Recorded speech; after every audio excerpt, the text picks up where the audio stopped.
Hello students, let's see the question. So the question is find the odd one regarding endospermic seeds. बताना इनमें से कौन सा odd one है regarding endospermic seed. तो अगर हम देखें endospermic seed कौन से होते हैं, यहाँ पे अगर हम देखें जैसे कि नॉर्मली अगर हम देखें जैसे कोई सीड है, सीड के अंदर क्या होगा, एम्ब्रियो होगा एंड एंडोस्पर्म है. तो ये वाला क्या है, ये एम्ब्रियो है, ये क्या है एम्ब्रियो, और यहाँ पे अंदर क्या है, यहाँ पे एंडोस्पर्म है, एंडोस्पर्म. तो एंडोस्पर्मिक सीड में क्या होता है कि जब सीड यहाँ पे मैच्योर होगा, तो जब हमें पता है कि एंडोस्पर्म जो है वो न्यूट्रिशन प्रोवाइड करता है for the development of embryo. तो यहाँ पे अगर हम देखें कि एंडोस्पर्मिक सीड में क्या होगा कि ये जो है एंडोस्पर्म जो है वो कंप्लीटली यहाँ पे यूटिलाइज नहीं होगा. तो यहाँ पे क्या हो रहा है, यहाँ पे मैच्योर सीड के अंदर यहाँ पे एंडोस्पर्म जो है वो प्रेजेंट है. सो मैच्योर सीड में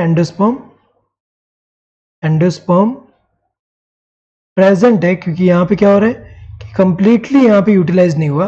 और जब एंडोस्पर्म प्रेजेंट है मैच्योर सीड में, ऐसे सीड को हम क्या बोलेंगे, एंडोस्पर्मिक सीड बोलेंगे. तो ऐसे सीड को हम क्या बोलेंगे, एंडोस्पर्मिक सीड. तो जनरली अगर हम देखें तो जो मोस्ट ऑफ मोनोकॉट है उनमें एंडोस्पर्मिक सीड होता है, और इसके अलावा कुछ डाइकोट में भी होता है. तो अगर हम देखें यहाँ पे तो ये जो है ये क्या वीट है, तो वीट हमें पता है कि मोनोकॉट है, तो इसमें क्या होगा, इसमें एंडोस्पर्मिक सीड होगा. ये तो एंडोस्पर्मिक सीड है.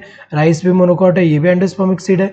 ग्राम जो है ये हमें पता है कि ग्राम क्या है, ये डाइकोट है, और डाइकोट में कैसा होगा, non endospermic seed. Non endospermic seed में क्या होगा कि ड्यूरिंग ये जो एम्ब्रियो का डेवलपमेंट है एंडोस्पर्म कंप्लीटली यूटिलाइज हो जाएगा. तो मैच्योर सीड में एंडोस्पर्म एब्सेंट होगा. तो वो कौन से होंगे, नॉन एंडोस्पर्मिक सीड.